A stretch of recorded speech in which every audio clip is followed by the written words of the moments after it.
कधी-कधी आपल्याला ब्लाऊज शिवायला टाईम नसतो, तर आपल्याजवळ बेस्ट ऑप्शन असतं ते म्हणजे ऑनलाईन मागवायचं किंवा रेडीमेड कुठून तरी खरेदी करायचं.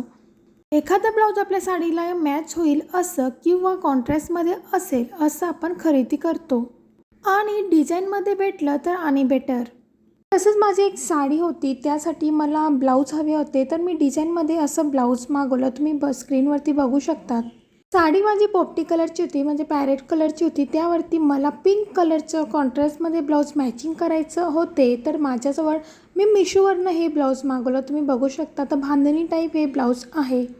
साईजमध्ये ओके होते, म्हणजे साईज वगैरे त्याची बरोबर होती. पण जे हाताचे जे स्लीव्ज होते त्यामध्ये देखील जे आपल्याला बलून्स ब्लाऊज आपल्याला ती बाही दिलेली आहे, त्या ब्लाऊजमध्ये कप देखील होते, डिझाईन देखील होती, दोरी देखील लावलेली होती. थोडं कमरेमध्ये ते सैल होते, पण हे सगळं व्यवस्थित असलं तरी त्यामध्ये जे ही साईज आपल्याला मी तुम्हाला दाखवते, ब्लाऊजची स्लीव्ज ही खूप टाईट होत होती. तिथं शिलाई मारायला देखील जागा नव्हती.